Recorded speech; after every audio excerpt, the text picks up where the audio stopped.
Accidente ferroviario de Thomas Mann. Hay que contar algo, aunque no sepa nada. Bueno, en este caso voy a contar algo. Una vez de esto ya hace unos 2 años, estuve presente en un accidente ferroviario. Todos sus pormenores parecen estar ahora ante mis ojos. No fue un accidente de primera categoría, uno de estos clásicos acordeones con docenas de personas desfiguradas entre los hierros, etcétera, etcétera. No. Sin embargo, fue un accidente ferroviario auténtico, con todos sus requisitos circunstanciales y por añadidura durante la noche. No todos han vivido un suceso como este, y por esto quiero contarlo lo mejor posible. Me dirigía en aquella ocasión a Dresde, invitado por un grupo de amantes de las buenas letras. Era pues un viaje artístico y profesional, uno de estos viajes que no me disgusta emprender de vez en cuando.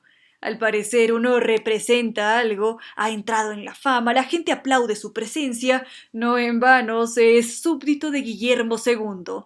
Por lo demás, Dresde es una hermosa ciudad, especialmente su fortaleza, y tenía intención de pasar después unos 10 o 14 días en el Ciervo Blanco para cuidarme un poco, y quizás, si a fuerza de aplicación me venía la inspiración, para trabajar también un poco. Con este propósito había puesto mi manuscrito en el fondo de mi maleta, con mis apuntes, un inmenso legajo de cuartillas envuelto en papel de embalar de color parduzco y atado con un fuerte cordel que ostenta los colores bávaros. Me gusta viajar con comodidad, especialmente cuando me pagan el viaje. Utilizaba por consiguiente los coches camas. El día anterior había encargado un departamento de primera clase y ahora me encontraba instalado en él. Sin embargo, tenía fiebre, fiebre de viajar, como me ocurre siempre en tales ocasiones, pues salir de casa sigue siendo para mí una aventura, y en cuestiones de viaje nunca llegaré a estar completamente curado de espantos.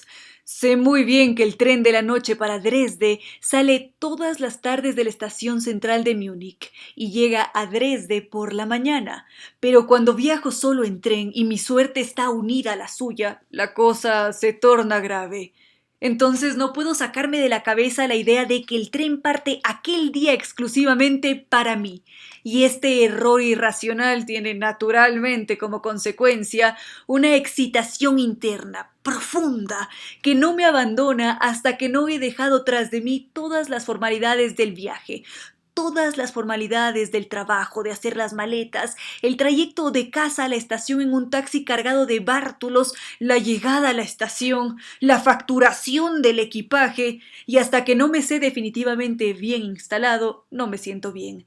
Entonces, indudablemente, me entra una laxitud y bienestar en todo el cuerpo. El espíritu se interesa por otras cosas, la gran atracción de lo lejano se descubre tras la bóveda de vidrio, y el corazón goza de la placentera espera. Así sucedió también aquella vez. Había dado una buena propina al mozo que trajo mi equipaje de mano, y él había cogido satisfecho las monedas y me había deseado un buen viaje. Estaba yo entonces fumando mi cigarrillo de la tarde en el pasillo del coche cama, recostado en una ventana y mirando el tráfago del andén.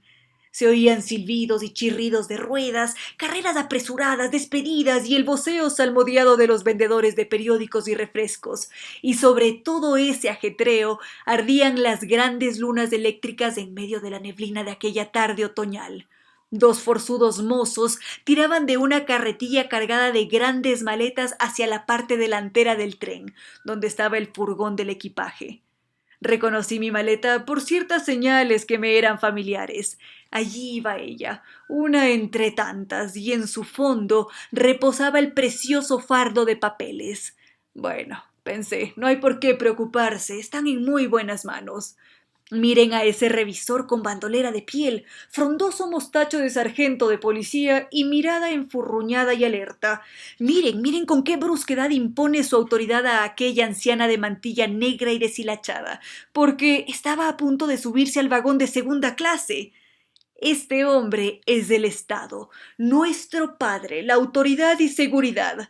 No da gusto tener tratos con él, es severo, muy áspero, pero puedes fiarte de él y tu maleta está tan segura con él como en el seno de Abraham.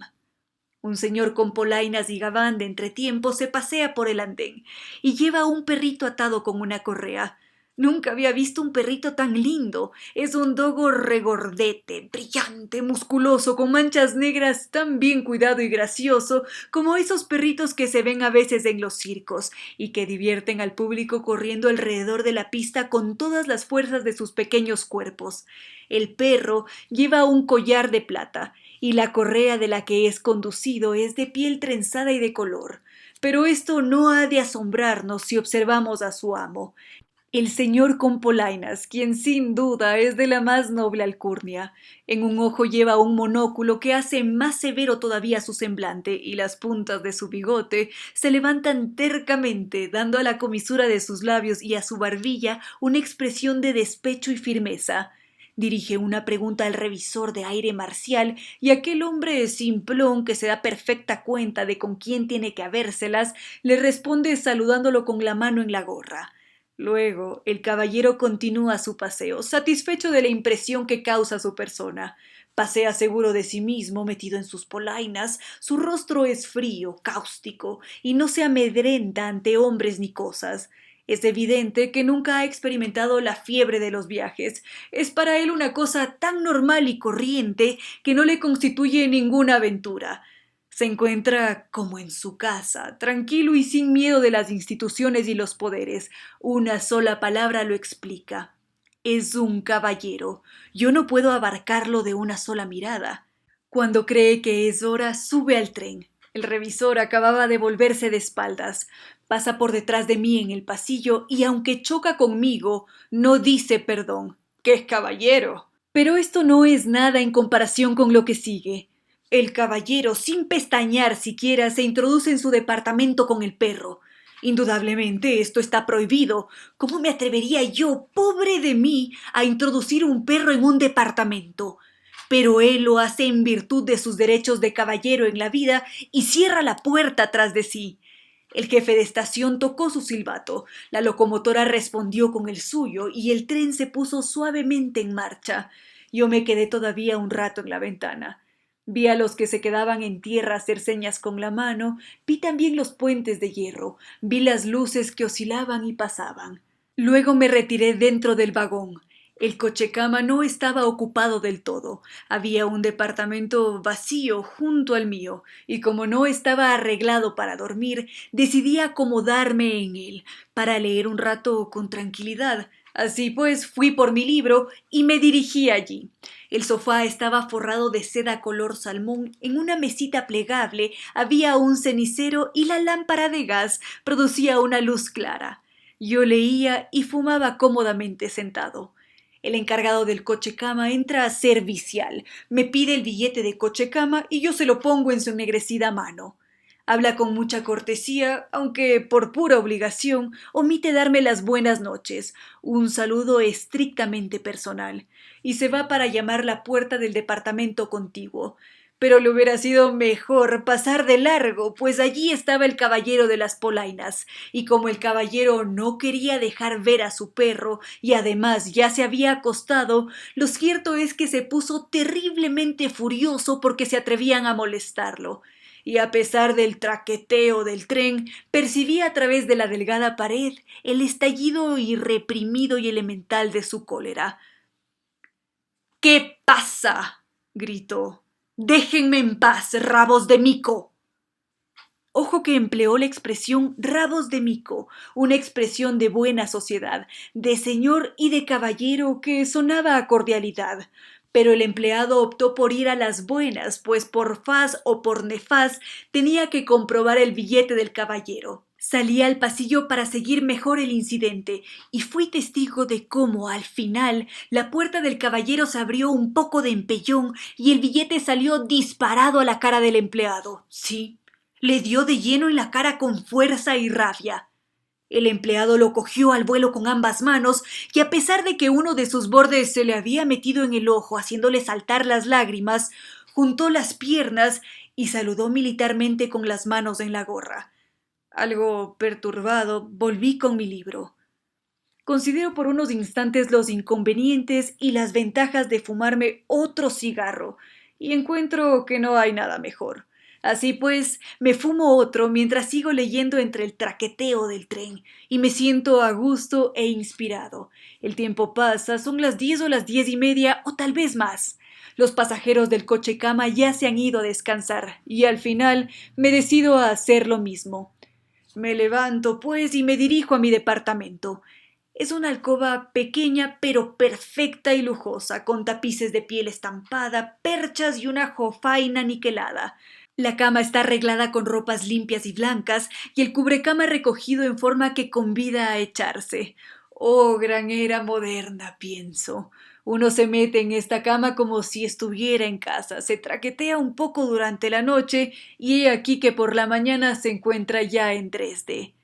Cojo mi bolsa de mano de la red para sacar mis útiles de aseo. Con los brazos extendidos la levanto por encima de mi cabeza. En ese preciso instante ocurrió el accidente. Lo recuerdo como si fuese ahora. Hubo una sacudida, pero con sacudida se dice muy poco. Fue una sacudida que al instante se caracterizó por una manifiesta malignidad. Una sacudida odiosamente estridente y de tal violencia que mi bolsa salió disparada de las manos no sé a dónde, y yo mismo fui despedido contra la pared, resultando con las espaldas adoloridas. No hubo tiempo para reflexionar, pues a continuación siguió un espantoso vaivén del vagón que, mientras duró, dio motivo suficiente para amedrentar al más pintado. Un vagón del tren se balancea en los cambios de vía, en las curvas cerradas, y esto es normal. Pero aquel vaivén no dejaba a uno tenerse en pie, te lanzaba de una pared a otra y hacía prever que de un momento a otro íbamos a volcarnos. Pensé, esto no marcha bien.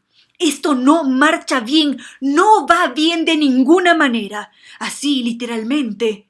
Pensé además, ¡alto! ¡Alto! ¡Alto! Pues sabía que si el tren se paraba, se habría conseguido mucho. Y he aquí que a esta ardiente y callada orden mía, el tren se paró. Hasta aquel momento, en el coche cama había reinado un silencio de muerte. Pero entonces cundió la alarma. Gritos estridentes de mujeres se mezclaron con roncas exclamaciones de sorpresa de hombres. Cerca de mí oía a alguien gritar ¡Socorro! ¡Socorro! Y no había duda, era la misma voz que antes se había servido de la expresión rabos de mico. La voz del caballero de las polainas, solo que desfigurada por el miedo. ¡Eh! ¡Socorro! Gritó, y en el instante en que yo salí al pasillo donde se habían agolpado los demás pasajeros, salió bruscamente de su apartamento en pijama de seda y nos miró a todos con ojos extraviados. ¡Gran Dios! Gritó. ¡Omnipotente Dios! Y para anonadarse todavía más, y tal vez para evitar su completa aniquilación, añadió en tono suplicante: ¡Amantísimo Dios! Pero de repente volvió sobre sí y optó por ayudarse a sí mismo. Se precipitó en el armario empotrado en la pared donde colgaban en previsión un hacha y una sierra, rompió de un puñetazo el cristal del armario, no tocó sin embargo los instrumentos porque no llegó a alcanzarlos en el primer intento. Se abrió paso a través de los viajeros congregados con unos empujones tan furiosos que las damas semivestidas empezaron a chillar de nuevo. Y luego se arrojó fuera del tren. Todo esto sucedió en un abrir y cerrar de ojos. Entonces experimenté los efectos de mi sobresalto, cierta sensación de flaqueza en las espaldas, una imposibilidad pasajera de tragar. Todo el mundo se apiñó alrededor del empleado de manos ennegrecidas que había acudido también allí con los ojos enrojecidos. Las damas, con los brazos y los hombres desnudos, forcejeaban con las manos a su alrededor. Era un descarrilamiento, explicó el empleado. Había descarrilado. Esto no era exacto, según se comprobó más tarde, pero he aquí que aquel hombre, bajo el efecto de las circunstancias, se sintió comunicativo, olvidó su calidad de funcionario, aquellos incidentes excepcionales le habían soltado la lengua, y nos habló con toda familiaridad de su mujer. Yo le había dicho a mi mujer. Mujer, le dije, tengo el presentimiento de que hoy va a pasar algo. Toma, ya lo creo que había pasado. Desde luego, todos le dimos la razón. Dentro del vagón se desprendía humo, una humeada espesa, no se sabía de dónde, y todos preferimos bajar y quedarnos en medio de la noche.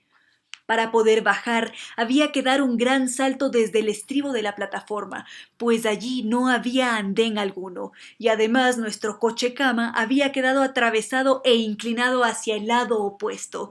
Pero las damas, que se habían apresurado a cubrir sus carnes, saltaron desesperadas y pronto estuvimos todos entre las vías.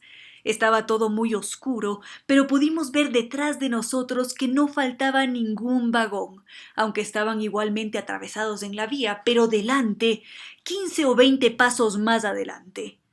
No en vano la sacudida se había producido tan espeluznante. Allí adelante no había más que ruinas y escombros. Al acercarnos vimos solo los márgenes del siniestro, y las pequeñas linternas de los revisores se posaban errantes por encima. Nos llegaron noticias. Personas excitadas de rostros descompuestos nos informaron de la situación. Nos encontrábamos muy cerca de una pequeña estación vecinal, próxima a Regensburg. Por culpa de una aguja defectuosa, nuestro expreso había entrado en una vía muerta. Había chocado, lanzado a toda velocidad con la parte trasera de un tren de mercancías que estaba detenido allí. Lo había arrojado fuera de la vía, había destrozado sus vagones de cola y él mismo había sufrido graves desperfectos. La gran locomotora de nuestro tren, fabricada en la casa Maffei de Múnich, estaba hecha un montón de chatarra. Había costado 7.000 marcos, y en los vagones de la cabeza, casi volcados, los asientos estaban en gran parte empotrados unos en los otros. No, gracias a Dios, no había que lamentar desgracias personales. Se hablaba de una anciana que había salido despedida, pero nadie la había visto. Todo lo más, los viajeros habían quedado sepultados entre maletas y bolsas, y el pánico, ese sí que había sido grande. El furgón del equipaje había quedado reducido a escombros. ¿Qué había pasado con el furgón? Porque estaba destrozado. En esas estaba yo. Un empleado sin gorra corría de una a otra del tren. Era el jefe de la estación quien a gritos y entre lágrimas recomendaba a los pasajeros que guardaran disciplinas, despejaran la vía y entraran en los vagones. Pero nadie le hacía caso porque no llevaba gorra y su actitud no inspiraba respeto. Pobre hombre, en él recaía toda la responsabilidad. Tal vez aquel accidente representase el fin de su carrera y la ruina de toda su vida. No hubiese sido discreto preguntarle sobre los equipajes. Se acercó otro empleado cojeando. Lo reconocí por su mostacho de sargento de policía. Era el revisor, aquel revisor de mirada enfurrañada y alerta que había conocido aquella misma tarde el Estado, nuestro padre. Cojeaba encorvado, apoyando una mano en la rodilla, y no hacía más que quejarse de su rodilla. ¡Ay! ¡Ay! Decía. Bueno, bueno, ¿qué pasa? ¡Ay, señor! Me quedé cogido en medio de todo aquello, no podía respirar. He tenido que escapar por el techo. Aquel escapar por el techo sonaba a reseña de prensa. Desde luego, aquel hombre no empleaba con propiedad la palabra escapar. No pensaba tanto en su accidente como en la reseña periodística de su accidente. Pero ¿de qué me servía esto? Aquel hombre no estaba en condiciones de informarme sobre mi manuscrito, y me dirigí a un joven que venía sano y salvo del lugar del accidente, aunque muy serio y excitado como para preguntarle sobre el equipaje. Pues, verá, señor, nadie lo sabe. Pero cuénteme usted cómo está aquello. Y por su tono comprendí que debía alegrarme de haber salido con todos los miembros ilesos. Todo está revuelto. Zapatos de señora, dijo con un salvaje acento de destrucción y arrugando la nariz. Los trabajos de descombros nos lo dirán. Zapatos, zapatos, zapatos de señora. En esta estaba yo. Como un solitario en la noche entre las vías examinaba mi corazón. Trabajos de descombros, trabajos para buscar mi manuscrito tenían que hacer. Probablemente estaría destruido también, despedazado, triturado, Mi colmena, la materia prima de mi arte, mi providente zorrera, todo mi orgullo y mi esfuerzo, lo mejor de mí. ¿Qué iba a hacer yo en aquellas condiciones? No tenía copiado aquello que existía, que acababa de ser ensamblado y forjado, que alentaba con vida y sonidos propios. Por no hablar de mis apuntes y estudios, de todo mi atesoramiento de material recopilado, adquirido, recogido, extraído con penas y dolor durante años y años. ¿Qué iba a hacer? Examiné mi situación a fondo y saqué la conclusión de que tendría que volver a empezar desde el principio. Sí, con la paciencia de una fiera, con la tenacidad de un ser abisal, al que se le ha destruido la obra fantástica y complicada de su pequeña inteligencia, de su propia carne. Tendría que volver a empezar desde un principio tras un momento de confusión y perplejidad. Y quizás esta vez resultará un poco más fácil.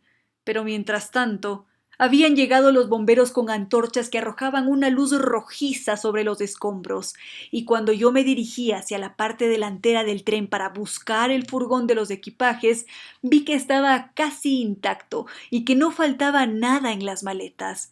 Los objetos y mercancías desparramados por el suelo pertenecían al tren de mercancías. Había sobre todo una inmensa cantidad de ovillos de cordeles que cubría una gran extensión de tierra. Me sentía aliviado y me mezclé con la gente que estacionaba allí charlando, haciendo amistades a propósito de aquel percance sufrido en común, fanfarreando y dándose un tono. Parecería ser que nuestro maquinista se había accionado valerosamente y había accionado el freno de alarma en el último instante, evitando así una catástrofe mayor. De no haber luchado así, se decía, todo hubiese quedado irremisiblemente hecho un acordeón, y el tren se habría precipitado por la gran pendiente que se abría a la izquierda. Magnífico, espléndido conductor. No había aparecido por allí, nadie lo había visto, sin embargo, su fama se extendió por todo el tren y a todos lo elogiábamos en su ausencia. Y todos sentimos. Pero nuestro tren estaba en una vía que no le correspondía, y en consecuencia era preciso asegurar las espaldas para que otro tren no se le echara encima por detrás. Y así, algunos bomberos se colocaron en el último vagón con hachones, e incluso aquel excitado joven que tanto me había asustado con sus zapatos de señora, había cogido también un hachón y lo blandía de un lado a otro haciendo señales por más que no se veía ningún tren por los alrededores. Poco a poco se fue imponiendo orden en medio de aquel desbarajuste, y el Estado, nuestro padre, logró hacer valer de nuevo su autoridad y prestigio. Se había telegrafiado y se había dado todos los pasos oportunos. Un tren de socorro procedente de Regensburg entró humeando cautelosamente en la estación, y cerca de los vagones siniestrados se colocaron grandes reflectores de luz de gas. Entonces nos hicieron desalojar las vías, y nos indicaron que aguardáramos en el edificio de la estación en espera de ser reexpedidos. Cargados con nuestro equipaje de mano y algunos con maletas, nos trasladamos a través de una hilera de vecinos curiosos a la sala de espera, en donde nos apriscamos como pudimos. Y una hora después estábamos todos de nuevo distribuidos y colocados a la buena de Dios en un tren especial. Yo tenía billete de primera clase, me habían pagado el viaje, pero de nada me sirvió, pues todo el mundo prefirió acomodarse en vagones de primera, y estos compartimentos estaban todavía más llenos que los otros. Pero una vez hube encontrado mi rinconcito, di con el caballero de las polainas, aquel que tenía expresiones como la de rabos de mico, mi héroe. Pero no llevaba el perro consigo, se lo habían quitado en contra de todos sus derechos de caballero, y lo habían metido en un oscuro calabozo situado detrás mismo de la locomotora, desde donde llegaban lastimeros aullidos. El caballero en cuestión poseía también un billete amarillo que no le servía de nada, y se quejaba y murmuraba intentando provocar un levantamiento en contra del comunismo y en contra de la igualdad absoluta que se había instaurado frente a su majestad el accidente. Pero se levantó un señor y con toda lealtad le respondió: «Déjese ya de levantamientos y tenga la bondad de sentarse». Y con una amarga sonrisa el caballero no tuvo más remedio que conformarse con aquella extraña situación. Pero ¿quién sube en estos momentos ayudada por dos bomberos? Una anciana, una abuelita con una deshilachada mantilla sobre la cabeza, la misma que en Múnich estuvo a punto de subirse a un vagón de segunda clase. ¿Es de primera este vagón?, pregunta sin cesar. ¿Es cierto que este vagón es también de primera? Y después que han confirmado su pregunta y se le ha hecho sitio, se deja caer en el acolchonado asiento de terciopelo con un «Alabado sea Dios», como si por fin se sintiera segura. Al llegar a Hof eran las 5 y ya amanecía. Allí desayuné y tomé un expreso que me trasladó con 3 horas de retraso. Bien, pues este fue el accidente ferroviario que yo viví, y con una vez me basta. Aunque los lógicos me hagan objeciones, espero, sin embargo, que tendré la buena suerte de no volver a encontrarme en un caso parecido.